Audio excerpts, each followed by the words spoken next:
directa en nuestro país y en la región, que es muy importante que lo tengan en cuenta, y es muy importante que lo tengamos en cuenta en términos de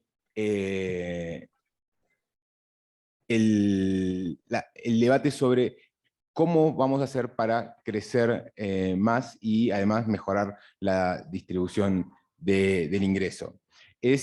Además de los ponentes que han participado en la obra, van a participar en el día de hoy, y agradecemos mucho su presencia a la maestra Lorena Rodríguez León, que es la secretaria general de la Facultad de Economía. Agradecemos su presencia y el esfuerzo por estar en el seminario, y además también vamos a tener comentarios sobre la obra a cargo del doctor Roberto Valencia Arriaga, que es participante y coordinador también del seminario de estructura, seminario permanente de coyuntura y estructura económica. Lo que vamos a ir haciendo es, vamos a ir presentando a los exponentes cada vez que tengan que comenzar su exposición, y vamos a empezar en primera instancia con la maestra Lorena Rodríguez León. Muchísimas gracias. Gracias.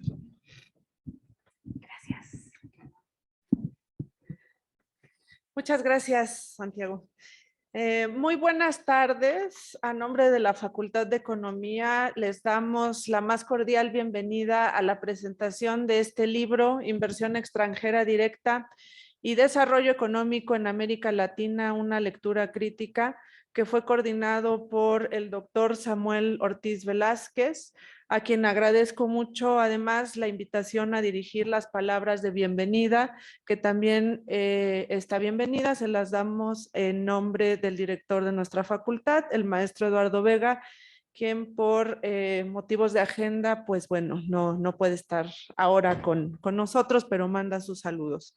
Saludo con mucho gusto a mis queridos colegas, al doctor Roberto Valencia, al doctor Santiago Capraro, a Samuel Ortiz, por supuesto, el coordinador del libro, y le damos una muy afectuosa bienvenida al doctor Arnulfo, que está aquí con nosotros, Arnulfo Arteaga, perdón, que está aquí con nosotros para presentar también esta aportación que ha hecho al libro, cuya presentación nos reúne el día de hoy. También saludo con mucho gusto a quienes nos acompañan a través de la transmisión de Facebook. También algunos de los comentaristas van a estar dándonos sus comentarios de vía remota. Saludamos al doctor Gustavo Betancourt, al doctor Daniel Ricardo Lemus, quienes van a estar acompañándonos vía remota. Nos da mucho gusto que en el regreso a nuestras actividades presenciales, ese regreso esté marcado por la realización de eventos académicos como el que hoy nos convoca. Paulatinamente en la facultad hemos venido recuperando y reestructurando nuestros espacios de diálogo, de reflexión y de debate académico, que durante el tiempo del confinamiento sanitario se vieron en algunos casos interrumpidos y en otros casos tuvieron que migrar a la modalidad a distancia. Han sido tiempos muy complicados, incluso, bueno, las sesiones del seminario habían tenido que llevarse, ¿no?, de manera remota por las condiciones que había impuesto la pandemia. Definitivamente el poder compartir espacios de manera física en el ámbito también de nuestra propia facultad, nos da mucho gusto que pueda ser así y que el día de hoy estemos reunidos para la presentación de este libro. El libro, además de ser muy interesante, por supuesto, y yo creo que de lectura obligada tanto a las y los estudiantes de la facultad como a las y los profesores de quienes integramos esta facultad, es un libro que reúne una selección de trabajos que fueron presentados en el marco del seminario internacional que también se llevó a cabo de manera virtual, la inversión extranjera directa en América Latina y el Caribe, una lectura crítica organizado por la Facultad de Economía y se celebró en mayo del año 2021. Este libro reúne a 15 destacadas y destacados especialistas en la materia que pertenecen además a diversas universidades. El doctor Arnulfo nos acompaña desde la UAM, por ejemplo, y entonces desde diferentes perspectivas nos dan aportaciones novedosas para examinar críticamente las características de la inversión extranjera directa y la empresa multinacional en América Latina en el siglo XXI, así como su contribución al desarrollo de la región. Como les mencionaba, este es un texto que deberíamos de estar leyendo y bueno, vamos a estar leyendo y discutiendo, ojalá en diferentes ocasiones y en diferentes foros en esta facultad y en otros espacios universitarios, porque además nos permite reflexionar sobre estos importantes temas y también ir creando estos espacios de discusión para continuar con ellos. Sin más de mi parte, yo aprovecho para extender una sincera felicitación y hacer un merecido reconocimiento a las y los autores del libro, así como a quien coordina y a los integrantes del seminario, porque siempre es un placer y un gusto estar con ustedes. El libro, además, ya lo están vendiendo aquí afuera del auditorio para quien lo quiera adquirir. De verdad, háganlo, se los recomendamos muchísimo, pero bueno, además ahorita con los comentarios de quienes escribieron, pues seguramente animarán a más de una y a más de uno a adquirir el libro y a seguir pensando, reflexionando y discutiendo sobre estos importantes temas. Muchas gracias y bienvenidas, bienvenidas a todos. Muchísimas gracias.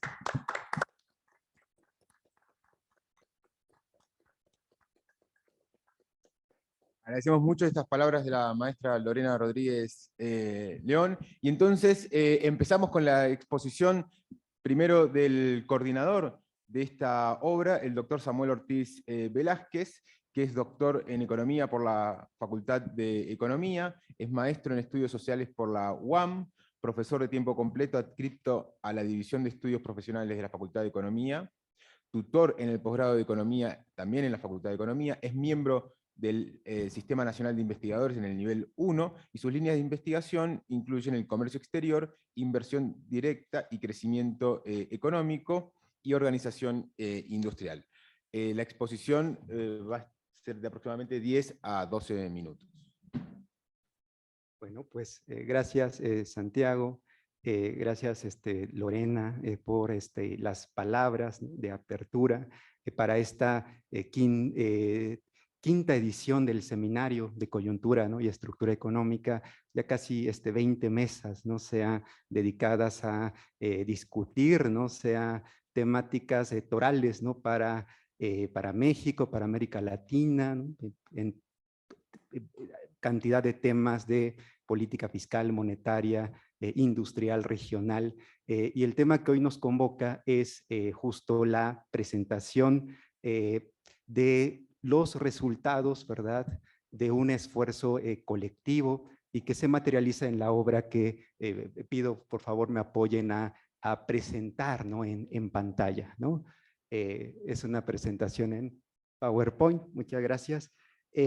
Miren, quiero indicar, ¿no?, que este esfuerzo forma parte de un proyecto académico y particularmente el proyecto PAPIT, ¿no?, o sea, que funcionó en plena pandemia en 2020 y 2021, donde buscamos examinar a las empresas chinas en la industria autopartes automotriz y las perspectivas y condiciones que enfrentan ante el Tratado México-Estados Unidos-Canadá. Y derivado de este proyecto se generó un seminario internacional.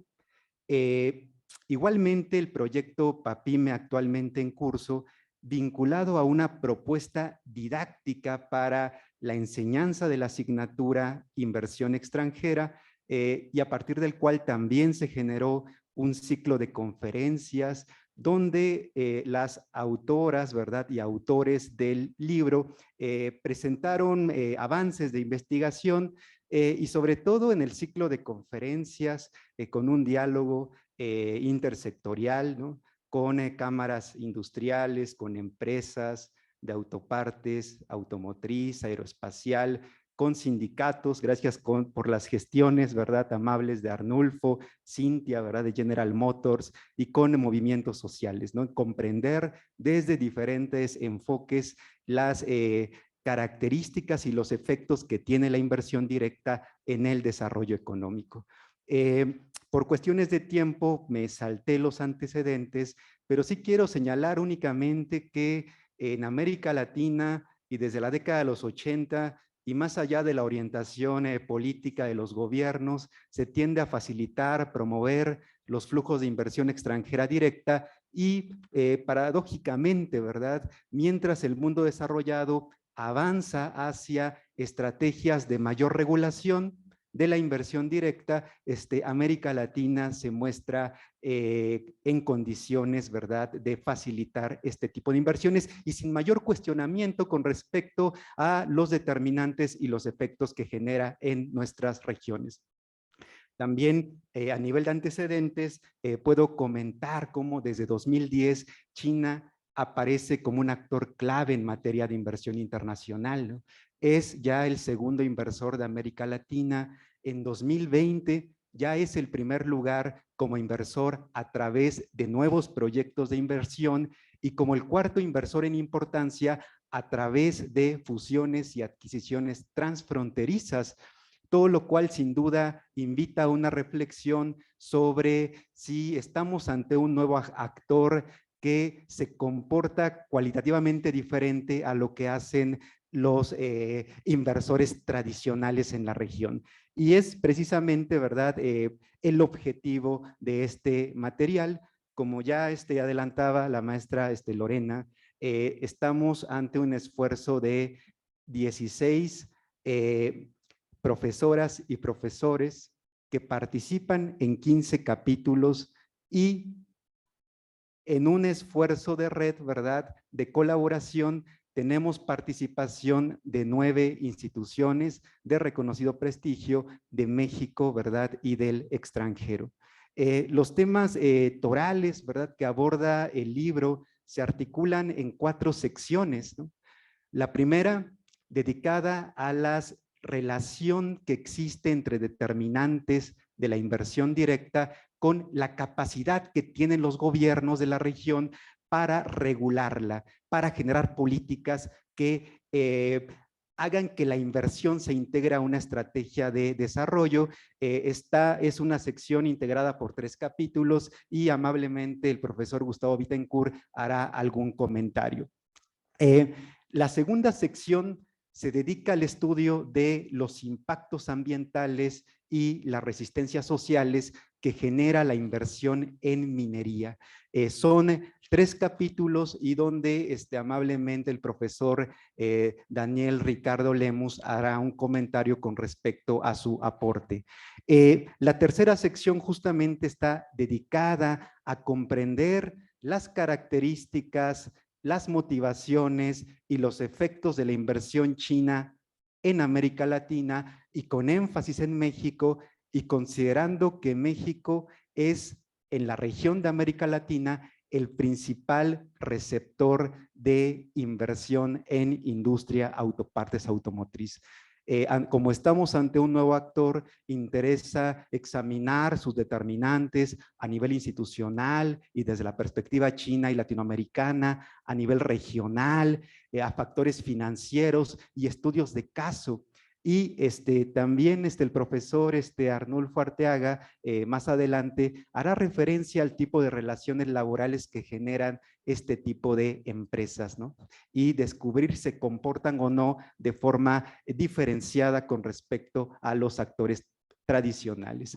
La última parte se integra de 4 capítulos y está encaminada a comprender las características, los retos, dificultades que presentan las armadoras automotrices en México de cara a las nuevas reglas del juego que marca el Tratado México-Estados Unidos-Canadá y desde la perspectiva de los efectos, ¿no? Empleos, salarios, la democracia sindical y su potencial para generar spillover tecnológicos y espaciales.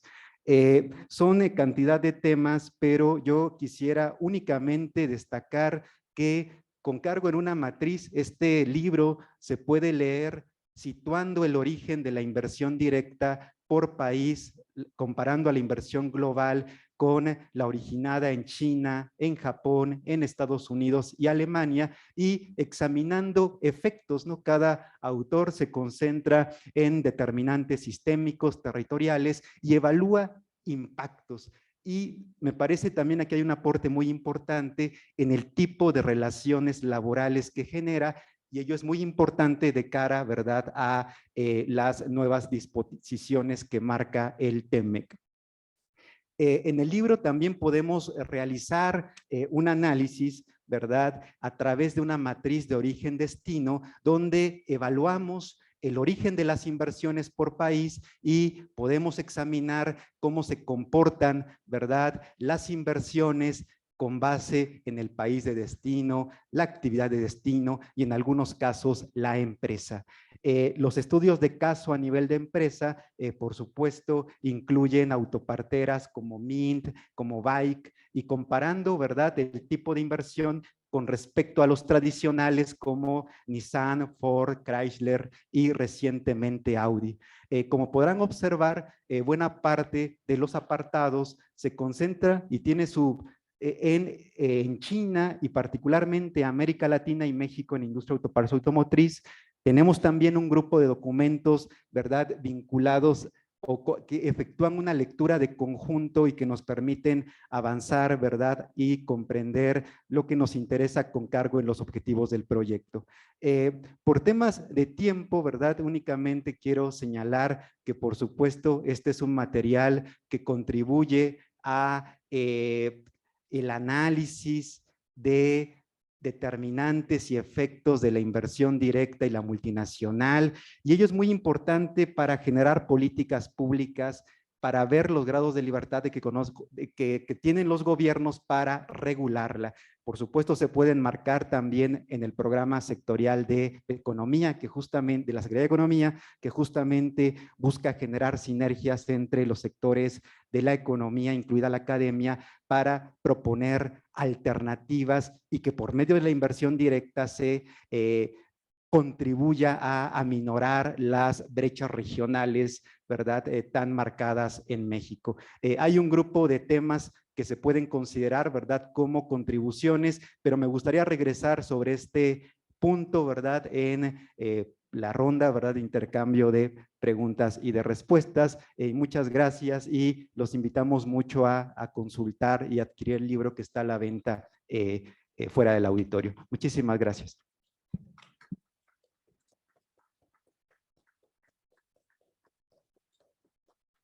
Muchísimas gracias, Samuel. Excelente presentación. La verdad que sí nos invita a revisar la obra y sí nos da también una dimensión de lo que implica el trabajo académico y lo que implica el trabajo de investigación, ya que, como bien nos señalaba Samuel, esto ha comenzado desde hace varios años atrás a partir de los seminarios internacionales. También se le agradece mucho a la DEGAPA y, a los y al apoyo que brinda a los investigadores de la UNAM a través de los proyectos PAPIT y PAPIME.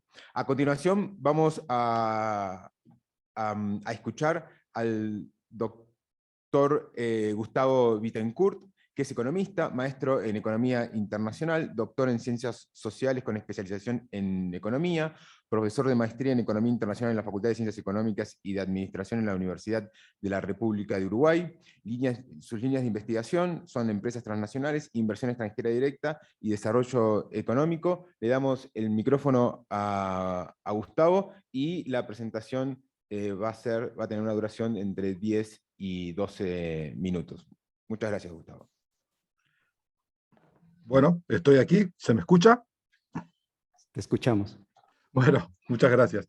Bueno, primero que nada, agradecer mucho a la UNAM y a quienes precedieron en el uso de la palabra por los elogios al libro, que yo creo que es un muy buen trabajo, no por la parte que me toca, pero quizás sí por los aportes que han realizado prestigiosos académicos que participan en él, y agradezco mucho a Samuel la posibilidad de permitirme haber participado con el primer capítulo del libro, en el que pretendo enmarcar el fenómeno de la transnacionalización en el mundo y en los países en desarrollo, y discutir a partir de eso qué políticas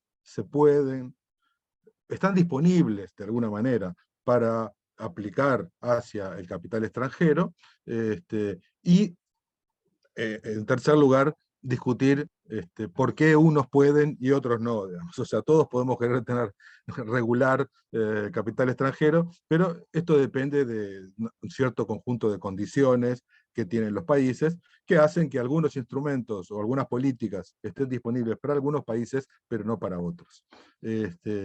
Bueno, de nuevo mi agradecimiento a la UNAM, y bueno, como verán, tengo unos árboles atrás, no son falsos, son de verdad. Estoy transmitiéndoles, digamos, esto desde un día no de mi oficina, sino de acá, del sur de Uruguay, en un lugar cerca de la frontera con Brasil, que en un día en el que me inspira más estar fuera de la oficina para poder hablar con ustedes. Básicamente, bueno, entonces, para contarles 3 palabras del capítulo que me toca, primero, cuando miramos la globalización productiva, o transnacionalización, es el papel de las inversiones extranjeras en el mundo, que lo podemos mirar a través de la inversión extranjera directa, uno se encuentra con que ese proceso fue especialmente acelerado desde 1990 hasta, digamos, 2010, y que hay una desaceleración de la globalización, tanto comercial como productiva, a partir de 2010. Esto no quiere decir que disminuya el peso y el rol de las empresas transnacionales tanto en el comercio como en la producción internacional. Por el contrario, dependiendo de cuál sea la medida que uno asuma, en ninguna disminuye, en todas aumenta, y en algunas aumenta muchísimo más que lo que aumenta el peso del comercio, ¿no? Entonces, las grandes empresas del mundo prefieren proveer a los mercados a través de inversión respecto al comercio. La inversión extranjera es más importante como modo de expansión de las grandes empresas del mundo desde 1982 hasta el momento actual, y lo sigue siendo. Entonces, cuando hablamos de la globalización, es necesario concebir qué es lo que pasa con las empresas transnacionales, que de alguna manera gobiernan una parte importante de ese proceso. ¿Y cómo lo gobiernan? Bueno, yo en un trabajo que hice hace poco con una modelización econométrica bastante pesada, con 60.000 observaciones y usando la modelística más sofisticada, encuentro que básicamente entre las formas alternativas de provisión de los mercados que tienen las transnacionales, una forma que es horizontal y orientada a los mercados, y otra forma que es la asociada a cadenas de valor, esta que segmenta y distribuye entre varios países, las empresas transnacionales, sí, porque se orientan más a los servicios y porque se orientan más hacia las regiones, siguen prefiriendo los modos de inserción de carácter horizontal. Yo sé que a ustedes en México esto puede sonarles un poco raro, porque básicamente el cúmulo de inversión extranjera que recibe México está orientada a la exportación hacia Estados Unidos. Pero de alguna manera no deja de ser un modo de expansión de carácter regional, porque no es que está haciendo a México un motor de expansión hacia todo el mundo. Entonces, este es un asunto que a mí me parece que es muy importante, porque cuando concebimos los procesos de integración en el rol dentro de las estrategias de desarrollo, adquieren un rol relevante entender esto, que las cadenas globales de valor, por lo menos las que organizan las transnacionales, son más regionales que globales, y esto se encuentra con bastante claridad. Después en el trabajo lo que yo trato de hacer es entender qué tipo de políticas se pueden aplicar, y ahí estudio lo que hicieron 17 países latinoamericanos entre 1980 y algo y 2015. Hay 3 décadas muy diferenciadas, con un cambio en el ciclo político. Los 80, muchos países estábamos saliendo de dictaduras, y muchos países estaban saliendo de la industrialización sustitutiva de importaciones. Entonces quedan muchos resabios regulatorios de aquel modelo, y uno puede dividir básicamente en 3 grandes grupos de políticas: las reguladoras, y 6 grupos promocionales, unas que son de competencia por la inversión extranjera vía reglas, y unas que son de competencia por la inversión extranjera vía incentivos.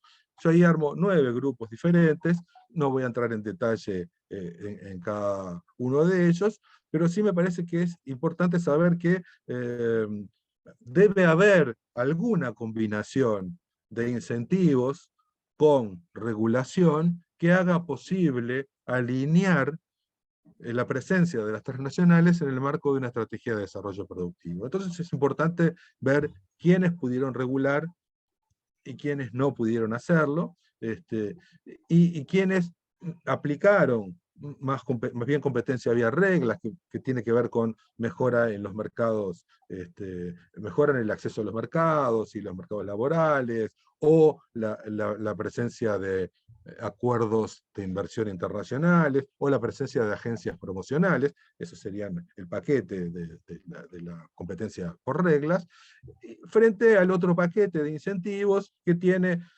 zonas francas, privatizaciones y políticas sectoriales. Bueno, lo que uno estaba buscando, de alguna manera, era qué países pudieron realizar una combinación de regulaciones con incentivos sectoriales o de tipo zonas de procesamiento de exportaciones, para de ahí aprender hacia las políticas de desarrollo. Y en tercer lugar, lo que se encuentra, y ahí aplica un método relativamente novedoso que no se usa en economía, que es el análisis comparativo cualitativo, para ver quiénes son que puedan regular. Y básicamente lo que se encuentra es lo que ya básicamente se sabía, ¿no? Que son los países grandes, los de grandes Nos quedan 3 mercados. minutos, Gustavo, disculpa. Sí, ya estoy cerrando, ya estoy cerrando. Según mi reloj estaban los 10, por eso comparto totalmente tu mirada. Sí, lo que quería decir es que uno se encuentra que son los grandes países los que tienen mayor capacidad de regulación, esto es de promover específicamente, permitir o no permitir ciertos sectores, o realizar algunas actividades de promoción sectorial, y esto se encuentra Brasil es el ejemplo más claro de esto, México lo sigue detrás, Argentina también tiene algunas cosas, en el caso alternativo son los países que tienen recursos minerales en gran cantidad, los que han podido generar algún tipo de regulación, y hay algún caso específico, como el de Costa Rica, que permite, que tiene una línea de promoción de la inversión vía zonas de promoción de las exportaciones, zonas de procesamiento de exportaciones, que le incluye algún tipo de condicionamiento. Entonces, lo que quiero decir, en última instancia, todos queremos sacarle más provecho a la inversión extranjera, en dirección al proceso de desarrollo. No todos lo podemos hacer. Hay un rol importante de las negociaciones en el marco de los procesos de integración regional para discutir estos puntos.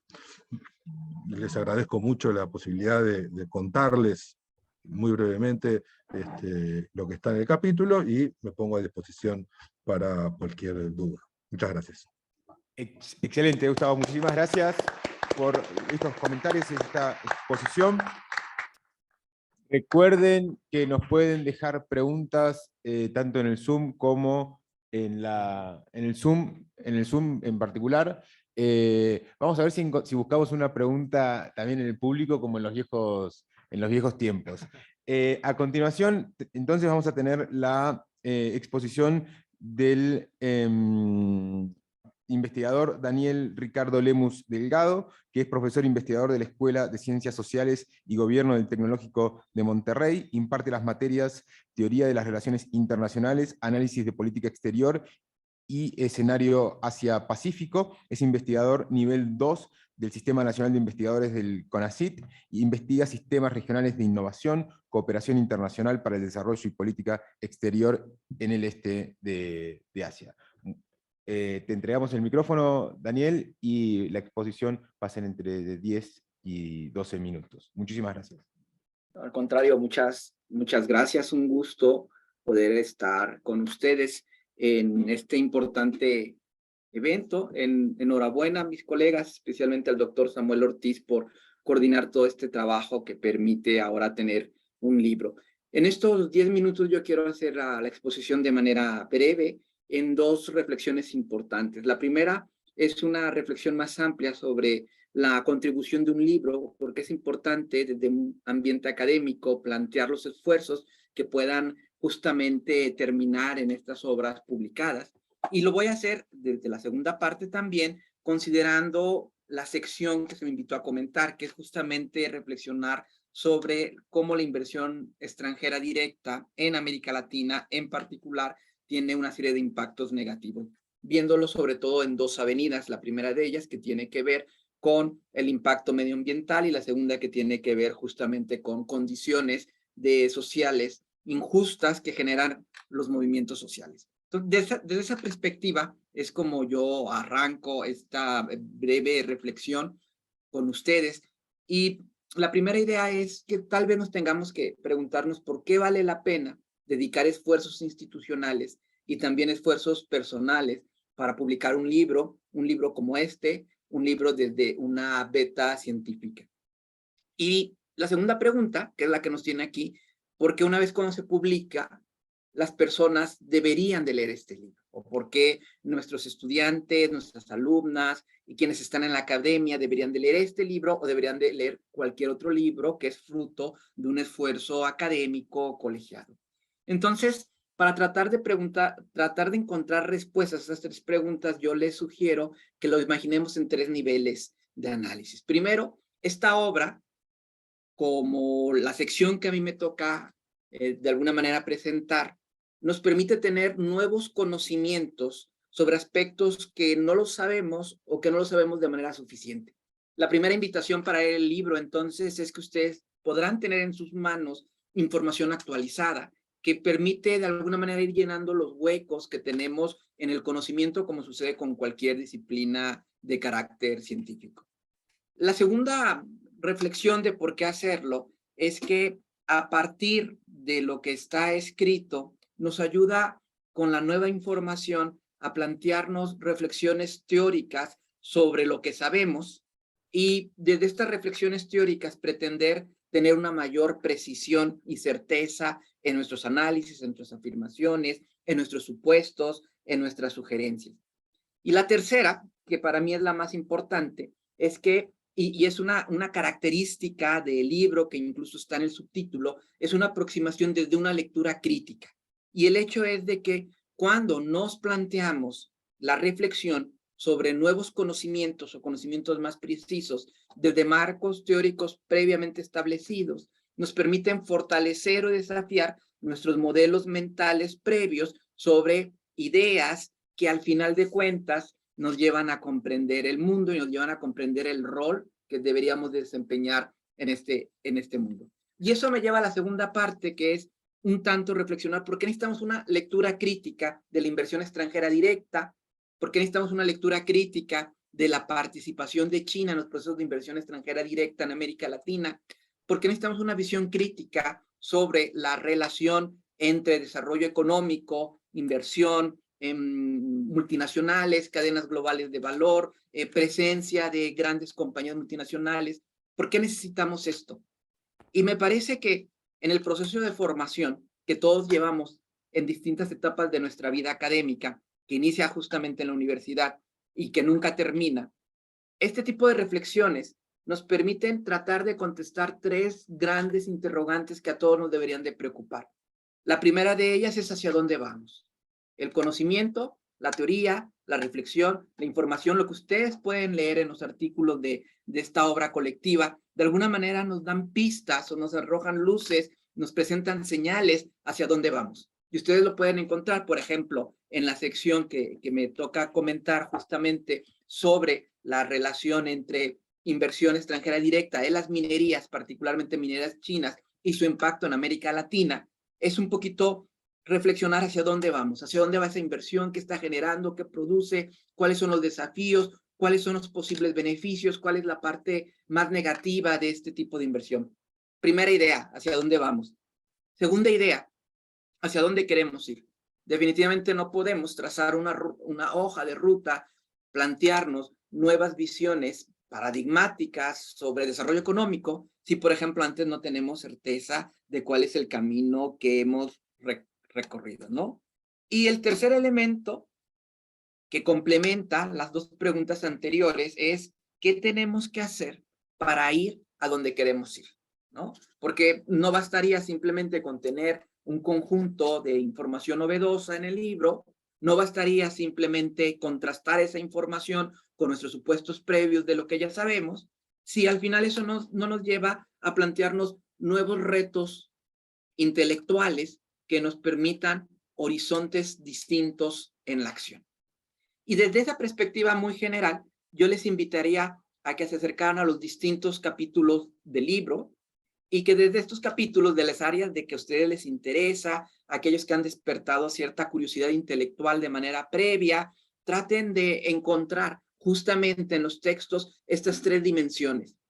Y, por ejemplo, en el caso que se me invitó a participar, lo que a mí me interesa explorar y que se refleja en el capítulo es tratar de identificar quiénes son los grandes ganadores y los grandes perdedores de la inversión directa china en el caso de Perú respecto a una de las minas más conocidas de cobre a nivel mundial que se llama Las Bambas.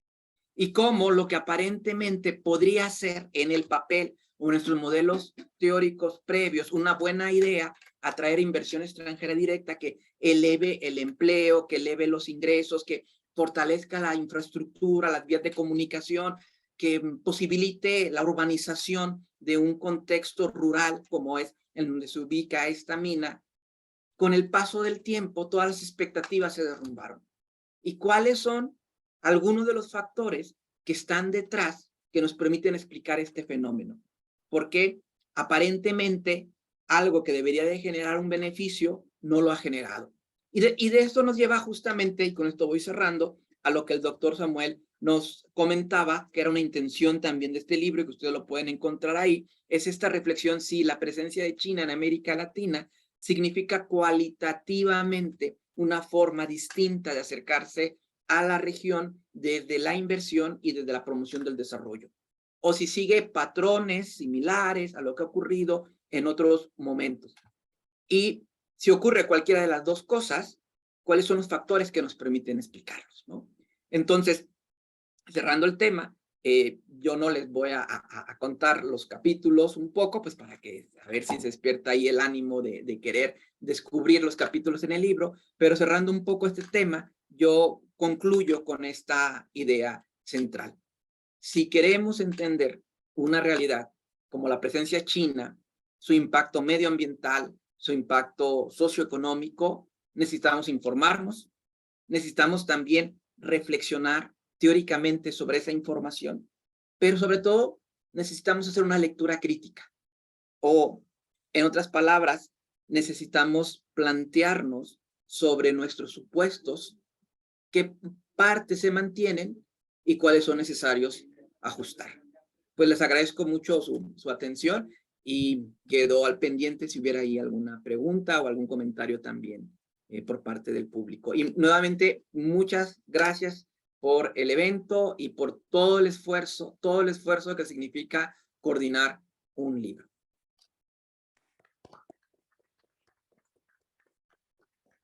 Muchísimas gracias, Daniel, por esta exposición. Y a continuación vamos a tener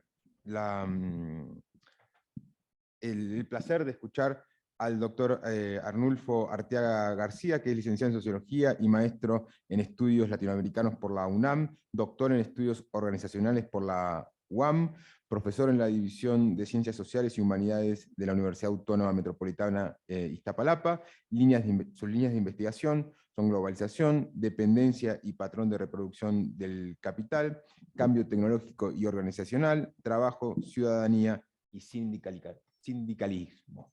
Muchísimas gracias. Gracias. Bueno, quisiera que me permitieran un desliz emocional, ¿no?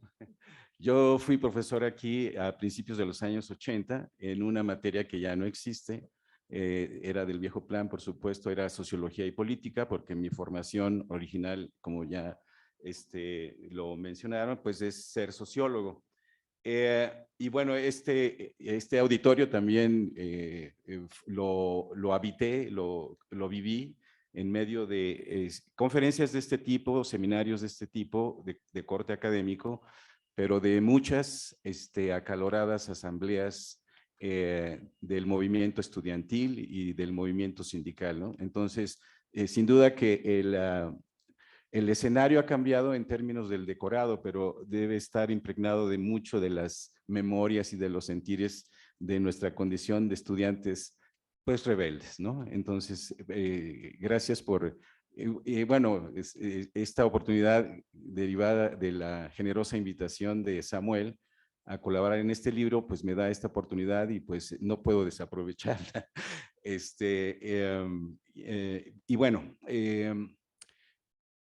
sin duda que el tema, aquí los colegas que me han antecedido, ponen el énfasis sobre la obra desde el punto de vista de un proceso intelectual de colaboración que desde mi punto de vista debe ser valorado en términos de cómo investigaciones particulares que desarrollamos con nuestros especiales énfasis en nuestras distintas disciplinas apuntan a un reto fundamental, por lo menos de lo que son la generalidad de las funciones sustantivas en las instituciones de educación superior, que son la docencia, la investigación y la difusión y la preservación de la cultura. Yo diría que este evento es una síntesis de eso, ¿no? Porque, como ya nos comentó de entrada Samuel, pues esto está inscrito dentro de una perspectiva de innovación en la docencia, que se nutre de una manera, me parece, muy interesante, sustantiva,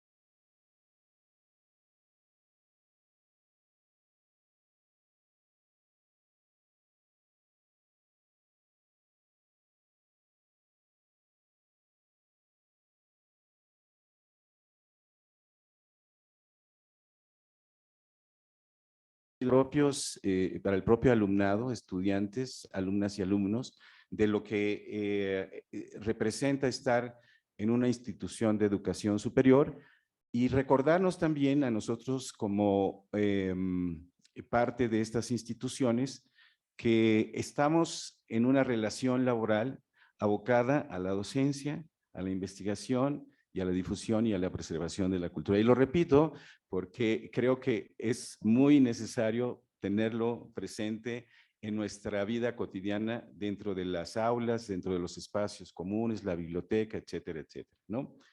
Y bueno, pues entrando un poco en materia y como decía el colega que me precedió, no vamos a spoilear, para que lo lean, ¿no?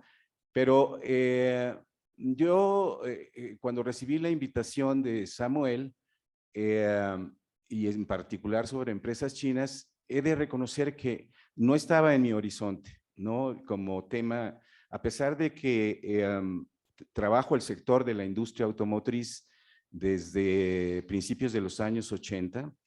De hecho, también he de presumir que mi primera ponencia que presenté fue sobre justamente la reestructuración de la industria automotriz en México, en el segundo Congreso de Economistas del Tercer Mundo en La Habana, en 1981, ¿no? Entonces, pero esta mirada de largo plazo me ha permitido ver, intentar una periodización y un abordaje metodológico de la industria automotriz y justamente tratando de romper con las miradas muy oficialistas que se hacían del desarrollo de esta industria y de su papel en la economía nacional, etcétera, ¿no? Y que justo comentábamos ahorita con Lorena sobre cómo en una mirada de largo plazo, pues los procesos llevan ritmos distintos que no se ajustan a periodizaciones estrictas, cerradas, y que, porque la vida es más compleja, ¿no? En todos los sentidos, ¿no?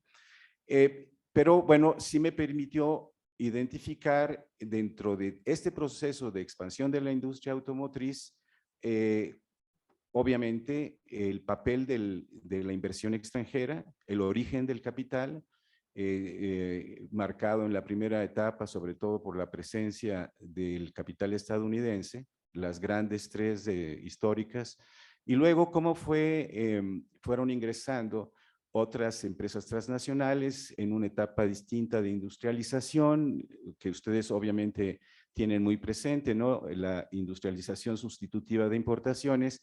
Y empecé a leer el tema también de las políticas económicas que presidían estos movimientos, la ubicación geográfica, el cambio tecnológico de lo que implicaba desde el punto de vista de proceso de trabajo, cómo se fueron desarrollando distintos emplazamientos a nivel regional, y pues logré identificar un proceso gradual de desconcentración geográfica que a la par traía la creación de nuevos centros urbano-industriales, con todo lo que esto implica, es decir, la formación de una fuerza de trabajo nueva, la incorporación de mujeres, la necesaria dotación de servicios urbanos, educación, y también ya bajo una lógica de lo que desde fines de los 70, principios de los 80, fue lo que se empezó caracterizando como la nueva División Internacional del Trabajo,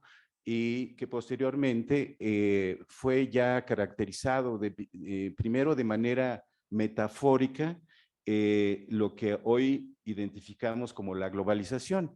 Y digo de manera metafórica porque también frente a este proceso en curso no había propiamente una conceptualización, pero se recurría a estas imágenes que nos daban cuenta de lo que estaba en curso, ¿no? De lo que se estaba transformando. Y bueno, en ese trayecto tuvimos la constitución, la formación de un aparato productivo que da cuenta de estos distintos momentos de las estrategias de las empresas transnacionales, no solamente en el plano productivo, sino en el plano de los mercados globales. Y se puede decir que la industria automotriz en México, que no mexicana, da cuenta de manera muy clara de este proceso, ¿no? Y que, bueno, hace que México sea el séptimo productor automotriz a nivel mundial sin tener una firma propia, ¿no? Bueno, ahora Slim ya se metió con Jack, con los chinos, así es una como presencia testimonial de que también aquí hay dinero, ¿no? O sea, pero digamos que es marginal, y es el cuarto exportador a nivel mundial, ¿no? Lo cual, desde el punto de vista de estas imágenes que nos proyectan acerca de competitividad, calidad, eficiencia, pertinencia, pues ha sido, yo diría que más que sobradamente cubierto por la producción esencialmente de fuerza de trabajo mexicana, ¿no? Eso sí.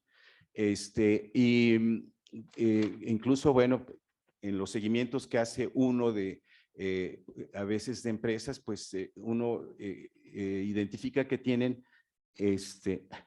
como yo lo vi al revés, no entendí nada.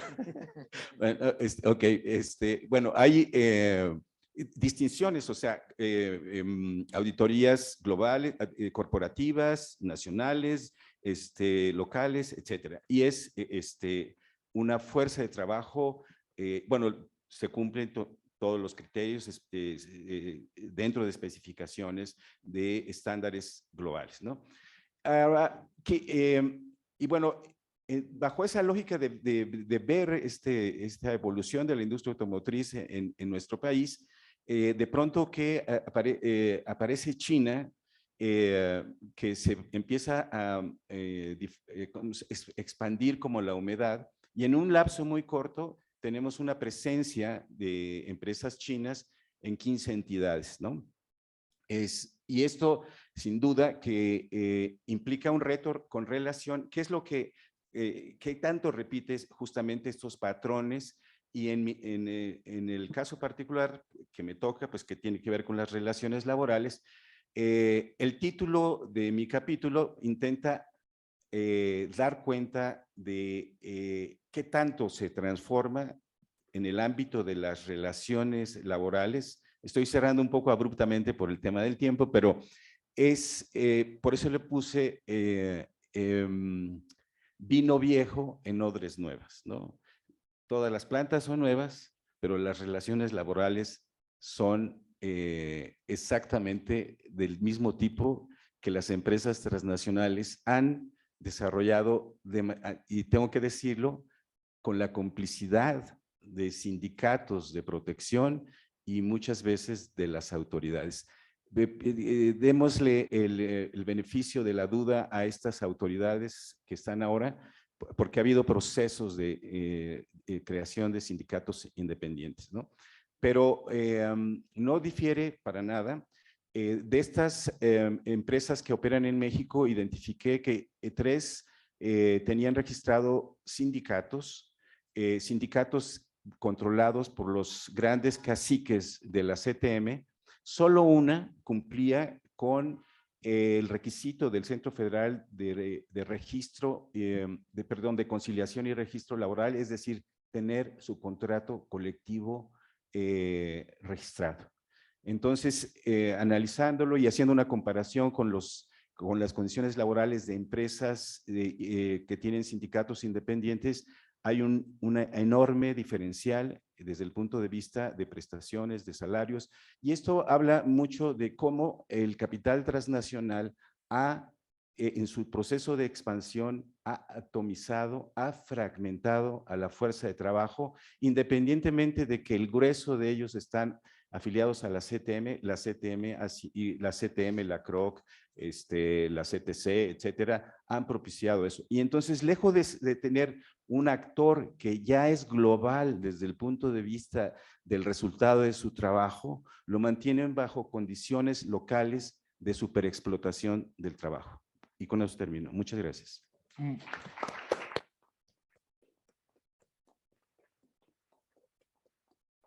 Muchísimas gracias, Arnulfo. Y a continuación nos va a... vamos a tener el placer de escuchar el comentario del doctor Roberto Valencia Arriaga, que es doctor en Economía por la UNAM, maestro de Economía también por la misma Casa de Estudios, profesor de tiempo completo adscrito a la División de Estudios Profesionales de la Facultad de Economía, es tutor en el posgrado de Economía y miembro del SNI en el nivel 1, sus líneas de investigación son macroeconomía, política monetaria y, y entre otras, financiamiento de pequeñas y grandes empresas. Recuerden de ir preparando sus preguntas, tanto en el auditorio como en el Zoom. Entonces, le entrego el micrófono al doctor. Vale. Muchísimas gracias, doctor Santiago. Es un gusto poder estar en una edición más de este seminario de coyuntura y estructura económica, pero sobre todo nos da más gusto el poder ver la respuesta de ustedes tanto en Zoom como aquí de manera presencial. Mientras haya demanda, va a haber oferta siempre. Entonces, déjenme comenzar con estos comentarios generales sobre el libro. Tenemos pues realmente muy poquito tiempo, así es que voy a tratar de rescatar algunos puntos más relevantes con los cuales espero motivarles para que puedan realizar esta lectura, que sin duda creo que es un trabajo que tenemos que leer, como ya antes decían, tanto estudiantes como académicos. Quiero comenzar con, bueno, no sé si pudieran apoyarnos por allá arriba con la presentación, si está disponible. Ahí está. Ok. Bueno, quiero comenzar con retomar algunos elementos que nos planteaba el profesor Daniel Lemus sobre esta idea de tener una lectura crítica y una reflexión, ¿no? Que nuestro coordinador hace precisamente eso ahí en la introducción. En la introducción, él se cuestiona sobre esta idea ortodoxa, entre tantas cosas que nos ha dicho el modelo ortodoxo, ¿no? Que necesitamos de la inversión extranjera directa para poder crecer. Lo que necesitamos una inversión, sea al costo que sea. El coordinador se cuestiona eso de inicio. ¿Realmente la inversión extranjera directa ha sido un detonante de mejores empleos? De acuerdo a lo que nos dice esta teoría, pues es que la competencia nos ayuda a ser mejores. Entonces, cuando tú traes empleados tal vez de otros países y ellos vienen a competir con los trabajadores nacionales, va a haber una competencia sana que va a hacer que a todos les vaya mejor. Pues resulta que muchas veces encontramos que no es así, como ya bien apuntaba el doctor Arnulfo. O sea, termina no dándose este efecto y entonces el beneficio no termina siendo el que nosotros esperábamos.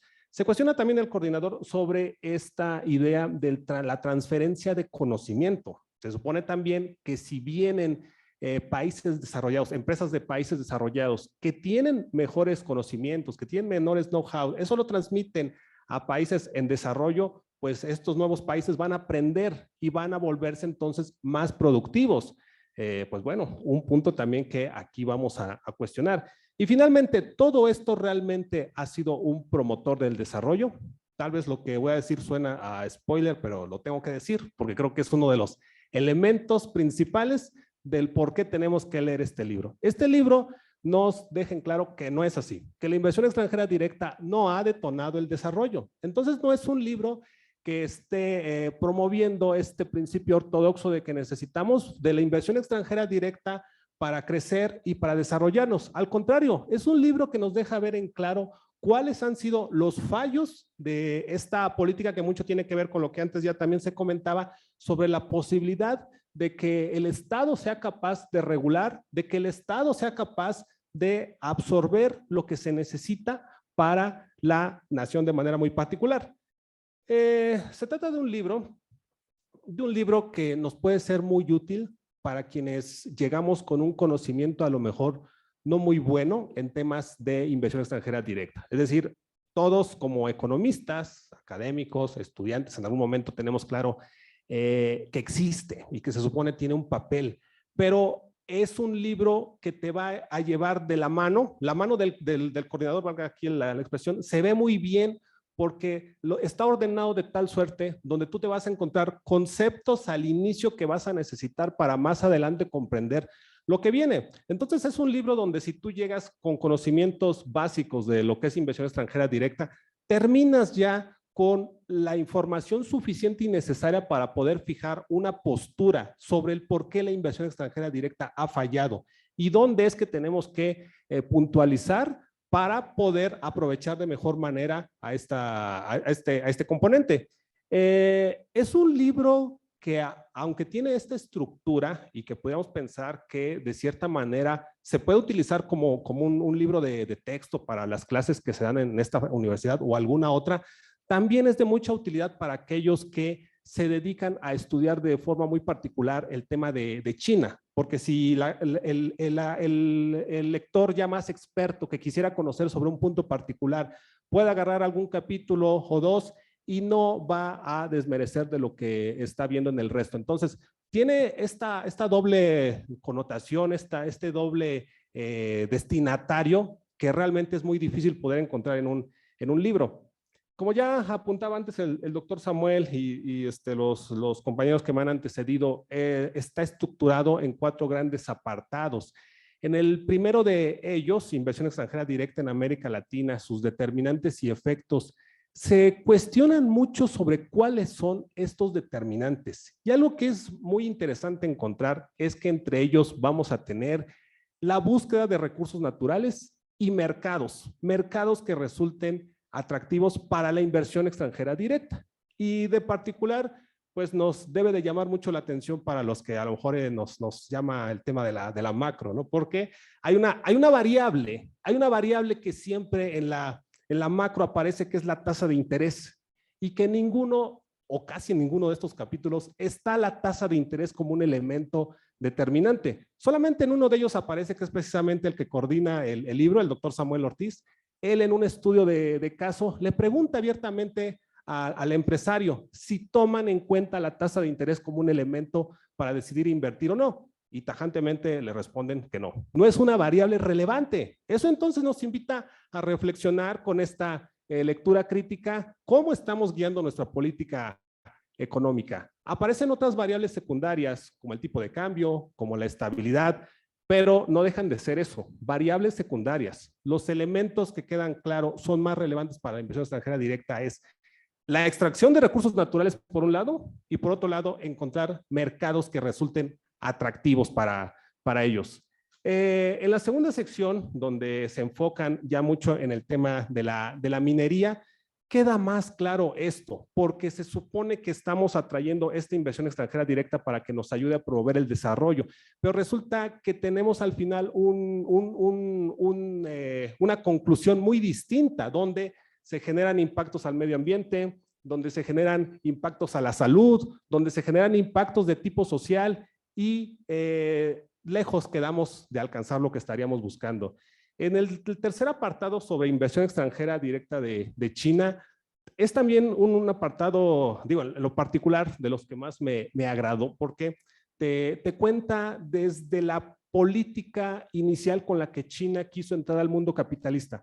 Cómo en sus inicios quiso entrarle sí con producción de bajo costo, pero cómo fue una estrategia planeada con la idea de llegar en el largo plazo, que podríamos decir que estamos ahora, ya con una producción de más desarrollo tecnológico. Entonces detrás se ve el Estado, incluso la participación de la inversión extranjera directa pasa por autorización del Estado y no es cualquier tipo de inversión extranjera directa, solamente son ciertos sectores, que es aquellos con valor agregado, los que tienen esta autorización del Estado chino para que se puedan llevar a cabo. Y finalmente una sección también interesante que ya son casos más particulares sobre el tema de la industria automotriz, donde podemos ver cómo ha evolucionado, qué es lo que ha pasado. Una industria que muchos dicen somos como economía mexicana muy dependiente de ella, pero que también cuando hacemos este estudio global no termina dejándonos los beneficios que hubiéramos esperado. En suma, es un libro que realmente nos invita a reflexionar. Es un libro con el que uno aprende. Es un libro donde cada capítulo que estamos realizando te va a dejar elementos, te va a dejar argumentos para poder emprender más adelante discusiones con el tema de la inversión extranjera directa. Muchas gracias.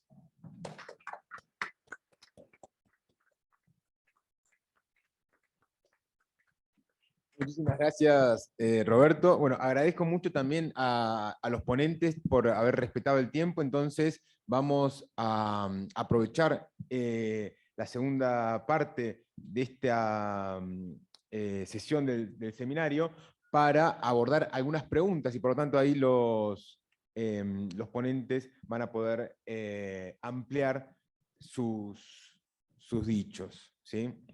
Entonces no se terminó el tiempo, van a tener más la posibilidad de seguir reflexionando. Entonces, la primera pregunta viene por el lado de Zoom y es de Carmen Calderón, y es para todos todos los presentadores, y es interesante que nos dé la posibilidad de seguir analizando y reflexionando el tema del mercado de trabajo. La pregunta es, ¿qué podrían comentar acerca de la inversión extranjera directa y las relaciones laborales en un contexto en el que pareciera el modelo neoliberal da muestras de su agotamiento? También a veces sería interesante poner este agotamiento del modelo neoliberal, ojalá sea así, ¿no?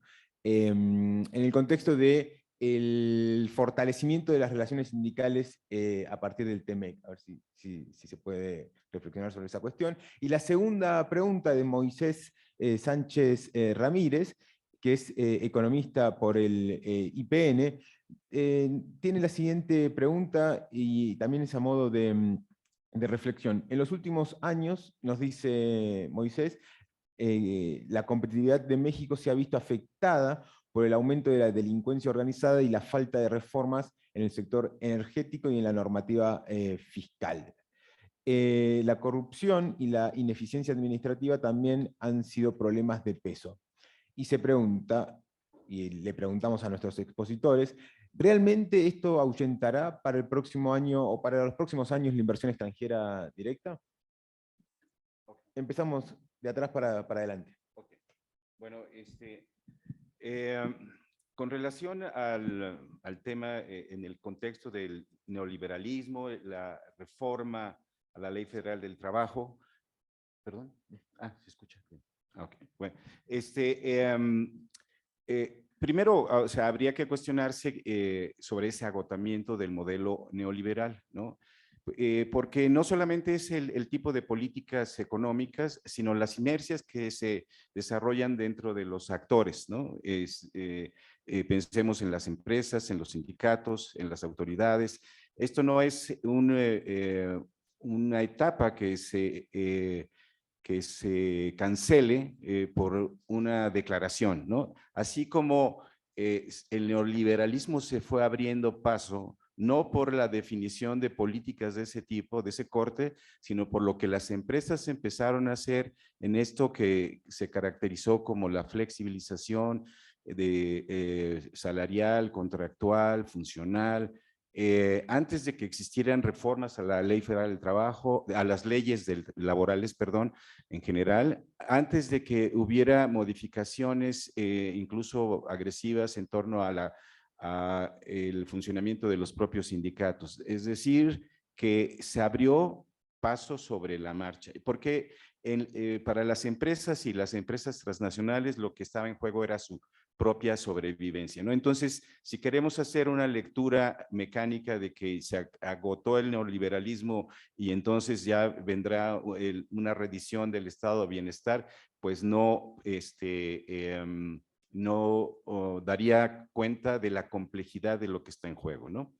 En ese sentido, creo que la lectura, por lo menos es lo que yo he intentado hacer investigando en términos de las relaciones laborales, es primero el establecimiento, la identificación de que las condiciones laborales son la expresión de una determinada correlación de fuerzas entre actores, ¿no? En donde están, obviamente, los intereses de las empresas, la manera en cómo se expresa una determinada legislación que toca hasta al lugar de trabajo, al espacio de trabajo, las líneas de producción, y por otro lado, obviamente, el actor que es la contraparte, en donde hay una tensión permanente que no implica una tensión permanente que siempre está anunciando un conflicto, pero un conflicto que no es irreductible, ¿no? Y es decir, que lleve a huelgas, a paros locos, etcétera, ¿no? Sino que implica esta capacidad de agencia de los actores para establecer los intereses que cada quien tiene, ¿no? ¿Qué experiencia tenemos en la industria automotriz en México? Yo formo parte de un grupo asesor de la Federación de Sindicatos Independientes de las Industrias Automotriz, Autopartes, Aeroespacial y del Neumático. Son sindicatos que tienen más de 50 años, en algunos casos, que se han mantenido bajo una lógica de fortalecimiento de su condición y sobre todo de la bilateralidad, ¿no? O sea, les ha tocado la reestructuración, han sobrevivido y hasta hace 4 o 5 años eran tan independientes que eran independientes entre ellos mismos, ¿no? Y esta federación de alguna manera les ha dado un espacio, una condición de interlocución distinta para la negociación con las empresas. No se plantea nunca una cuestión conjunta, pero sí acompañamientos solidarios. ¿Qué pasa en ese sentido para leer lo que pasa en las relaciones laborales de las empresas chinas, ¿no? Pues justamente no hay un actor, o sea, si no hay un actor consciente que sea capaz de identificar que siendo interés la permanencia de su empleo, la sobrevivencia de la empresa en el mercado, en la competencia, al mismo tiempo no implica necesariamente que sus intereses atentan contra la existencia de la empresa, ¿no? Y eso implica no una relación de sometimiento, en algunos casos a los sindicatos de protección y en algunos casos directamente a las empresas. Ahora estamos en lo particular, estoy haciendo una investigación también sobre relaciones laborales en el sector aeroespacial, ¿no? En el estado de Sonora y de Chihuahua. ¿Cuál es, digamos, la característica principal que hemos encontrado hasta ahora? Que hay una autoidentificación, una asimilación de la fuerza de trabajo con los intereses de la empresa, derivado del hecho de que tienen mejores salarios que el resto, ¿no? Incluso que de la industria automotriz, que hay una política sistemática de la empresa de la individualización de las trayectorias laborales y las posibilidades de escalar, ¿no? Entonces, esto genera una condición de individualización de las trayectorias laborales donde la referencia del sindicato ni siquiera aparece, ¿no? La otra cuestión es que particularmente en el estado de Sonora y de Chihuahua, el sector aeroespacial, que es el sector que en los últimos 15 años tiene una tasa de crecimiento anual de 14%, es sobre la modalidad de offshore, ¿no? Lo que eran, bueno, maquiladoras en bajo una organización que se llama el Shelter, que el Shelter incluso se anuncia, evite contacto, relación, contratiempos con las autoridades. Nosotros les gestionamos su asentamiento, su situación fiscal, obviamente el tema de la contratación de la fuerza de trabajo, etcétera. Entonces aquí no solamente es la triangulación de las relaciones laborales que existía bajo el modelo de outsourcing, sino aquí todo el proceso de gestión del funcionamiento de la empresa se hace a través de este modelo de tercerización, ¿no?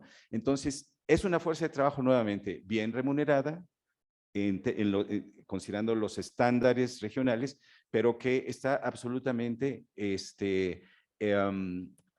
identificada con la empresa sin una perspectiva de desarrollo colectivo en la defensa de sus derechos, ¿no? Entonces, creo que en resumidas cuentas, los casos recientes que hemos visto en la industria automotriz tienen que ver con la existencia de núcleos organizados de trabajadoras y trabajadores que frente a una imposición unilateral de condiciones laborales, de organización sindical, de liderazgos que no conocen, ha habido esta posibilidad de, sobre todo en el marco de la reforma a la Ley Federal del Trabajo, del uso efectivamente de la solución a través de los mecanismos del TEMEC replantear el cuestionamiento incluso a una empresa transnacional del tamaño de General Motors, ¿no? En donde esa resolución llevó a que se repusiera un proceso de legitimación de contrato colectivo donde el sindicato de la CTM fue rechazado, ¿no? Y eso, pero implica en ese sentido que la fuerza laboral deje de ser un actor pasivo desde el punto de vista de una organización y de un interés de clase, porque hay que decirlo así, y que sobre todo vea en la posibilidad de la organización colectiva una mejor manera de ser interlocutor, no solamente en la venta de la fuerza de trabajo, es decir, mejores condiciones contractuales, prestaciones, sino que además, porque lo han hecho bajo los nuevos modelos de gestión, contribuyentes importantes en el valor agregado, es decir, las aportaciones de mejoras identificadas como mejora continua en las líneas de producción, ¿no? Y entonces esto de que me dan una gorrita, un pin, y me ponen mi fotografía en un muro donde dicen es el empleado del mes, y la empresa se puede ahorrar miles de dólares con esa contribución, ¿no? Entonces, no es solamente el tema de las condiciones contractuales, sino del papel activo de la fuerza de trabajo en el funcionamiento y en la creación de la riqueza dentro de las propias empresas transnacionales. Gracias. Excelente, Arnulfo. Bueno, muchas gracias a las preguntas que están llegando también vía Zoom, pero antes de volver a los ponentes, vamos a ir hacia el auditorio. Entonces, son bienvenidas sus preguntas. Tenemos a alguien. Tal vez vale la pena aclarar que las preguntas presenciales no las tienen que hacer por Zoom, ¿eh? Listo, muchas gracias. Hola, buenas tardes a todos. Mi nombre es Jonathan Aragonés, responsable comercial de la Embajada Dominicana en México. Agradecerle al doctor Samuel Ortiz por la invitación a este evento tan importante. Y tengo una pregunta crítica, así como plantea la obra a los panelistas, ¿no? de la mesa principal. Y las últimas 5 décadas, 4 décadas, los gobiernos de todo el mundo, tanto en países en desarrollo como países desarrollados, han invertido una cantidad enorme de recursos para atraer inversión extranjera a su mercado, motivado justamente por la idea ortodoxa que planteaba el doctor Valencia, de que la inversión extranjera sí trae algún beneficio a los países recipientes. Entonces, la pregunta aquí crítica es si es que la inversión, los gobiernos no han sabido aprovechar esos beneficios, ¿no? de la inversión, o si es que la inversión per se no presenta los beneficios que históricamente hemos conocido. Entonces, quisiera ver la respuesta que puedan ofrecerme en este sentido. Gracias.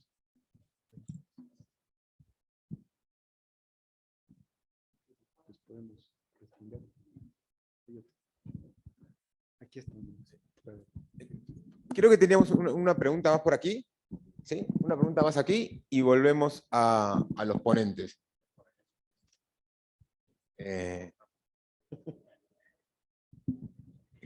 Buenas tardes, gracias. Soy Paola Pineda y bueno, mi pregunta es, ¿cómo aborda o no el libro la metodología de la inversión extranjera directa?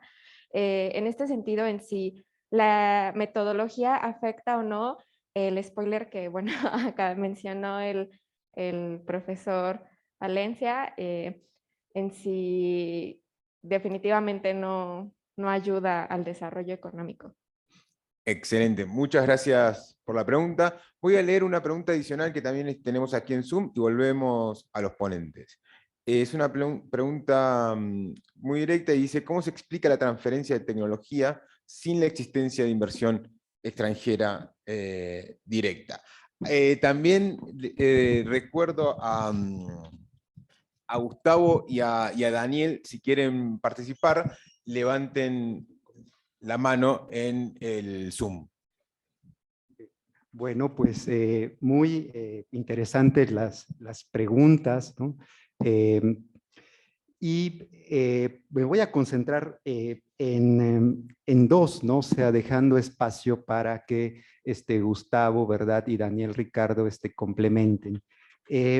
Fíjate, o sea, a la pregunta que plantea la compañera Paola, justamente en la introducción del libro se hacen algunas advertencias, ¿no? O sea, temas a discusión y más allá de políticas, tendencias, regulación de la IED, hay un problema metodológico muy fuerte en la estadística oficial, ¿no? Que reportan instituciones como UNTAC, la OCDE y el Banco Mundial. Estamos ante estadísticas infladas, ¿no? O sea, artificialmente, donde entre un 30 y un 50% de los flujos mundiales de inversión directa son inversiones financieras disfrazadas como inversión real, y ello en parte, ¿verdad?, oculta la práctica de la evasión fiscal por parte de las multinacionales.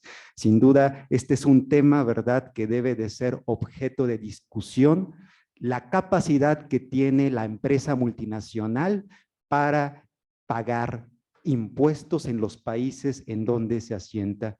Y por ello, el libro da la vuelta, ¿no? Le da la vuelta, ¿verdad? Y sobre todo los estudios de caso por empresa, donde identificamos relaciones directas entre el inversor directo y las asociadas y filiales en el mundo, nos permiten limpiar, ¿no? Espejismo, ¿verdad?, de las inversiones fantasma, y por ello la importancia de leer con cuidado los capítulos que hacen referencia a proyectos y a empresas.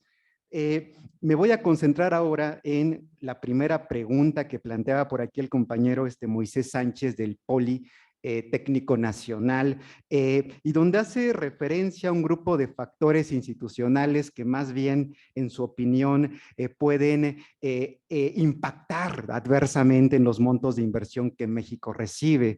Una lectura del material apunta, ¿verdad?, a que en el caso de México, y particularmente en industria autopartes automotriz, es la variable institucional, TEMEC, ¿no? Y concentraron la discusión, ¿verdad?, en el periodo más reciente, y la variable geográfica, ¿no? O sea, la proximidad con Estados Unidos, unas variables, ¿verdad?, que se deben de considerar como clave en la atracción de inversión internacional, y más allá del tema de la incertidumbre, ¿verdad?, que usualmente políticos, ¿verdad?, empresarios de capital privado nacional señalan con respecto al actuar de este gobierno. La gran empresa no ve incertidumbre y seguramente en los próximos años continuarán, ¿verdad?, observando un flujo importante de inversión extranjera directa en industria automotriz y autopartes,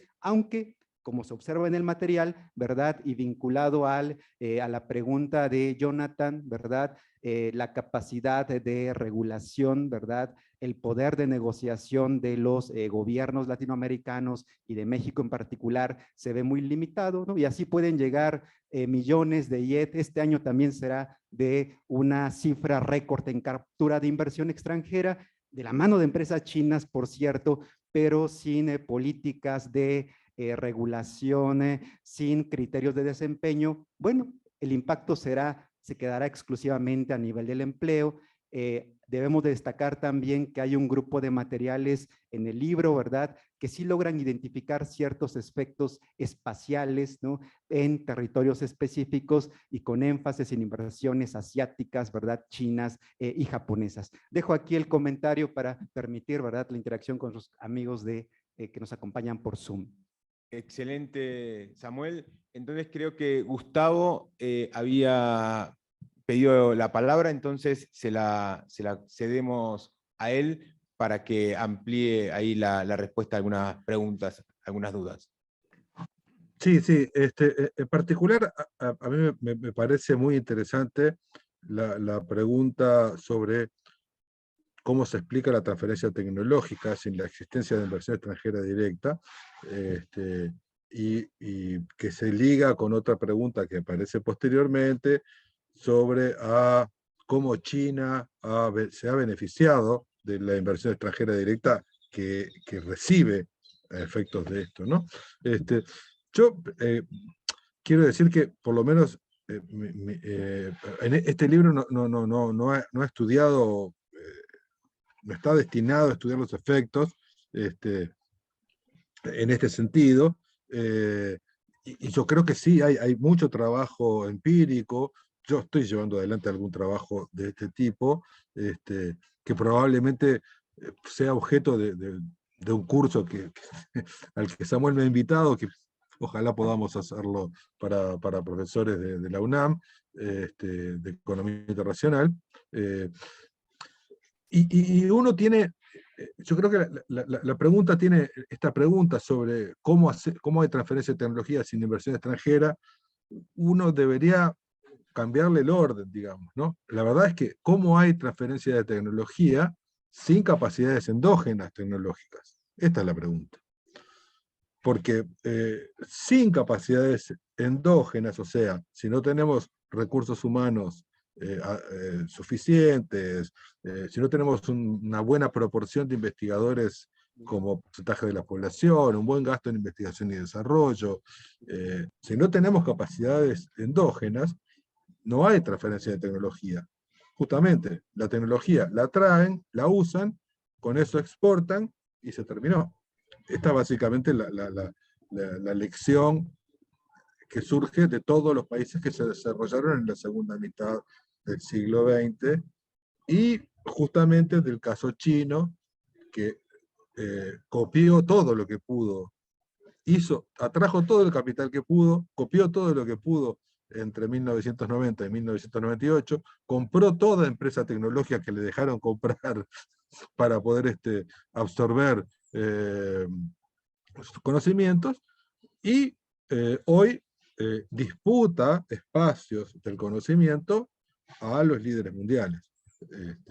Luego de 30 años de política, digamos, diciendo como que su vínculo con el capital extranjero empieza en 1990 de manera acelerada, ¿no? Entonces, esta es la respuesta, quizás pueda no resultarle obvia a quien la hace, pero necesitamos la inversión extranjera para obtener conocimientos y para obtener tecnología y para obtener mercados, pero no vamos a tener transferencia tecnológica si no generamos las capacidades locales. Esta es la idea. Excelente, excelente, Gustavo. Entonces, tenemos un tiempo para una respuesta más y vamos a ampliar las preguntas. A ver cómo nos va. Entonces tenemos a Gabriel Alvarado en el Zoom, que nos hace la siguiente pregunta. Yo creo que la pregunta está dirigida al doctor Valencia, pero también está dirigida al resto de los ponentes. Al parecer, China sí ha obtenido resultados positivos de la inversión extranjera directa que recibe, al implementar políticas públicas que han impactado beneficiosamente en por lo menos dos de los aspectos mencionados por usted: transferencia de conocimiento y promoción del crecimiento y del desarrollo. En su opinión, ¿qué hace falta para que en México diseñemos e implementemos políticas públicas con efectos positivos similares? Muchas gracias, agrega, y felicitaciones para los autores del nuevo libro y para el doctor Samuel Ortiz por la coordinación del mismo. Entonces yo creo que la pregunta está dirigida al doctor Valencia, pero creo que es pertinente para el resto de los expositores. Sí, muchas gracias. Sí, sin duda que el resto de los expositores tendrán mucho más que decir que un servidor. Ellos son expertos en la materia, pero bueno, después de leer el libro, creo que tenemos ya elementos y argumentos para poder dar algo al respecto, ¿no? Me parece que el tema está en el mismo fallo que se repite en muchas otras áreas de nuestra economía, es decir, el tener un Estado fuerte. Esta pregunta la quiero vincular también con la que nos hacían hace rato sobre qué es lo que ha fallado. Me parece que la debilidad del Estado, precisamente en materia de regulación, es lo que no nos ha permitido tener el mejor aprovechamiento de esto, a diferencia de lo que en algún momento pues sí se ha observado en China.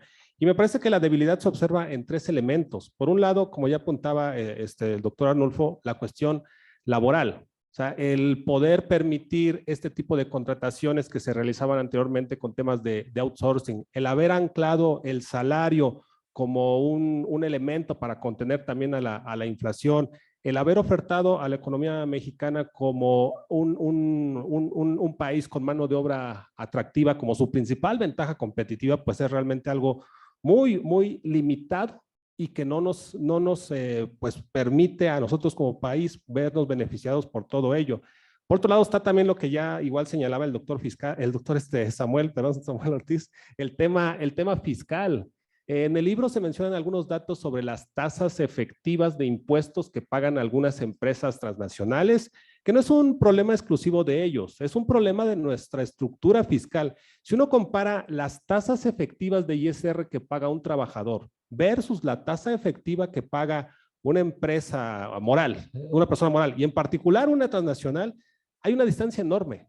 Entonces ahí también el Estado ha dejado de hacer mucho. Y por último, pues el tema que igual ya se mencionaba hace rato con el doctor Betancourt, el asunto de la inversión en educación. Son entonces, todo me parece lleva al tema de tener un Estado fuerte, capaz de regular para poder aprovechar lo que sí nos podría ofrecer este tipo de alternativas. Hay una respuesta de Arnulfo, pero ahí íbamos a comentar si Daniel tenía una reacción a estos comentarios que se están haciendo. Entonces, vamos contigo, Daniel, y después volvemos aquí. Gracias, totalmente de acuerdo con esta visión, simplemente complementarla con el caso de China, que se menciona mucho en el libro, y creo que podemos ampliar un poco más la visión para ir más allá de la fórmula económica y sumar un poco la fórmula política en China. Yo creo que un elemento clave, lo han dicho y es para todos conocido, es el poder del Estado chino, pero entender el poder del Estado chino desde las bases de la legitimidad y también desde las bases del proceso de apertura y reforma económica. En este sentido, me parece que un aspecto que es vital para entender cómo aprovechar mejor las condiciones de cada país tiene que ver con la voluntad política, que está vinculada a un proyecto de Estado y no un proyecto de gobierno, donde desde una visión de largo plazo se han establecido las metas de alcanzar el Partido Comunista Chino, originalmente para el año, ustedes lo saben muy bien, el año pasado era erradicar la pobreza extrema, por ejemplo, pero el proyecto inició décadas atrás y ahora es alcanzar un nivel de desarrollo medio para el año 2049, cuando justamente se cumplan 100 años del Partido Comunista. Entonces me parece que sí, los elementos de carácter económico son muy importantes, pero no hay que dejarlos de lado de esta visión de Estado y de esta voluntad política. Y nada más cierro con esta otra idea, ¿no? Tampoco se trata, y lo hemos escuchado muchas veces, de copiar los modelos idénticos, sino saber las circunstancias particulares de cada país. Y en ese sentido, el contexto chino, muy sui generis, ha permitido a un partido comunista garantizar la legitimidad del poder a través de poder ofrecer beneficios concretos derivados de mejorar el nivel de vida de la población. Excelente, muchas gracias Daniel por el comentario, muchas gracias también al auditorio también por la paciencia, se ve que el tema levanta pasiones, entonces vamos con Arnulfo con un último comentario. Bueno, un poco continuando con la línea que ahora nos acaba de referir Daniel, que tiene que ver con el papel de China ya considerado como Estado y sus formas de legitimación y sus estrategias de largo plazo. Y yo agregaría ya como un elemento de análisis, más allá de la rentabilidad de las inversiones, tiene que ver con otro tipo de rentabilidad, que es la presencia geopolítica, ¿no? Y el papel que su presencia tiene justamente en esta rivalidad, podríamos decir, interimperialista entre Estados Unidos y China, ¿no? Yo creo que ese tendría que ser un elemento importante en las consideraciones de este interés de China por acentuar su presencia en la región. La otra cuestión sobre la que yo quería hacer también un breve comentario es, creo que de nada nos sirve tener una visión maniquea de si es buena, si es mala, si contribuye, no contribuye.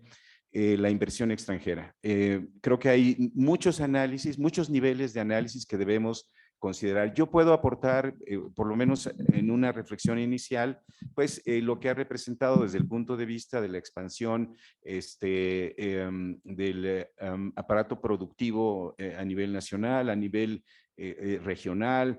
Y otra parte que me parece que es relevante y que muchas veces no se considera, a lo largo de también estos años he podido, por ejemplo, tener entrevistas con trabajadoras, trabajadores del sector, ¿no?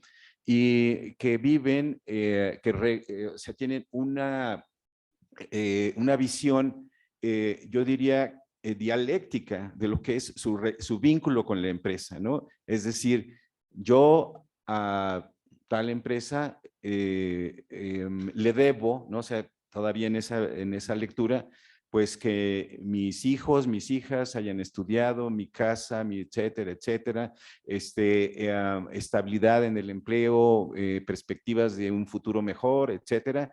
Y por otro lado dice, pero esto ha sido posible al sindicato, ¿no? Este tipo de testimonios que uno podría decir son intrascendentes entre cientos de miles de trabajadores, representa una perspectiva de los múltiples niveles de análisis con los que tendríamos que valorar ese impacto de la inversión extranjera a nivel nacional, ¿no? Sin duda que el tema de la regulación, el tema de una política industrial, una política económica definida sobre objetivos de desarrollo nacional es necesaria. En 2006 me organicé un evento que le pusimos Agenda Legislativa sobre la Industria Automotriz, en donde convocamos a las comisiones estatales de los estados vinculados con temas que estuvieran relacionados con el impulso, el desarrollo de la industria automotriz, en educación, en transporte, en vivienda, en salud, ya dije educación, por si no lo dije, de tal manera que hubiera desde el nivel básico de la organización territorial política nacional, este involucramiento del funcionamiento de una empresa, de un sector que tiene un impacto en distintos niveles, pero que no tiene por qué llegar de manera ciega desde arriba en un acuerdo de que llegaron los inversores,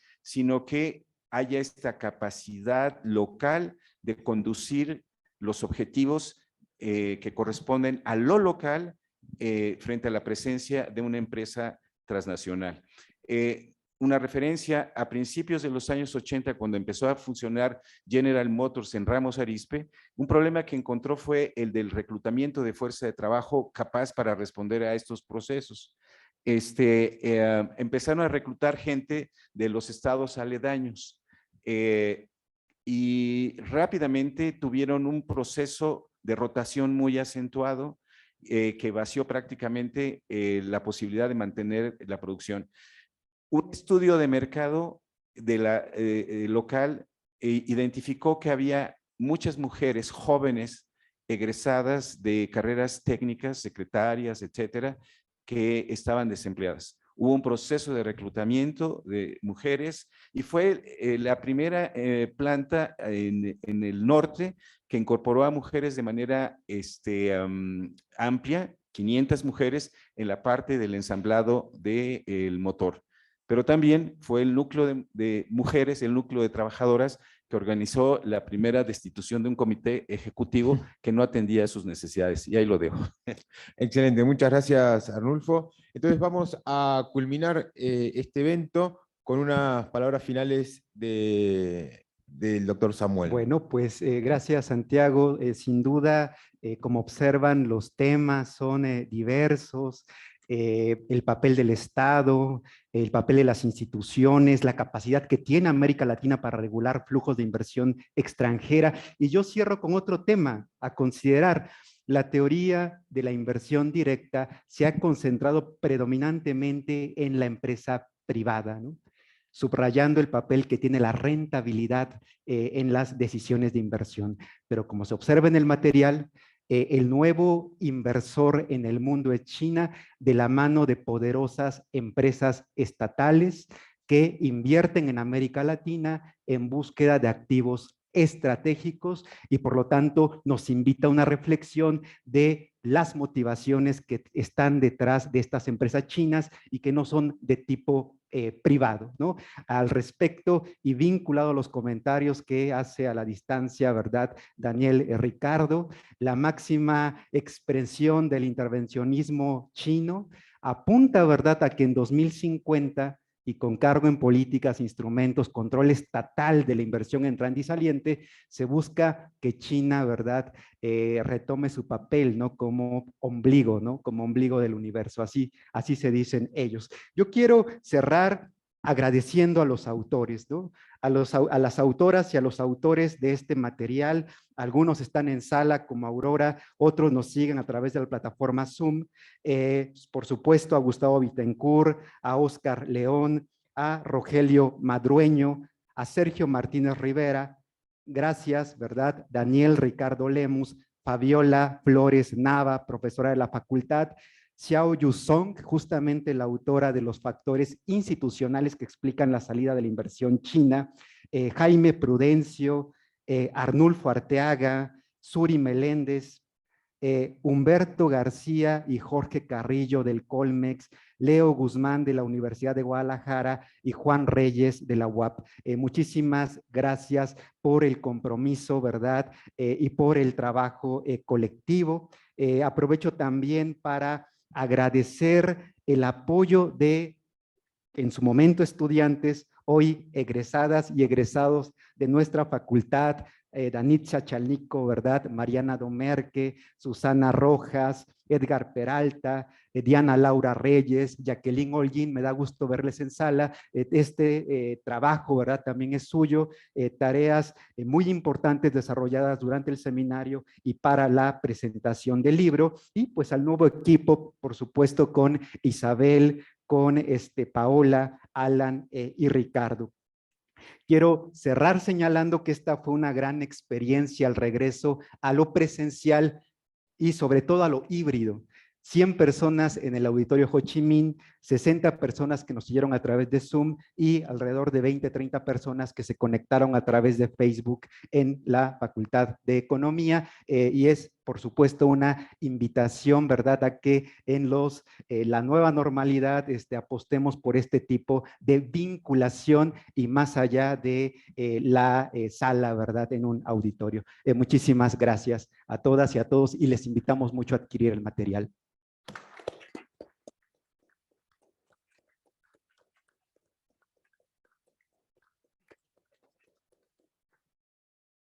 Muchísimas gracias. Muchísimas gracias. El último aviso, los invitamos a la próxima sesión de la quinta edición del CEFE, que se va a realizar el 30 de septiembre. Estaremos hablando seguramente sobre política industrial en México. Muchas gracias.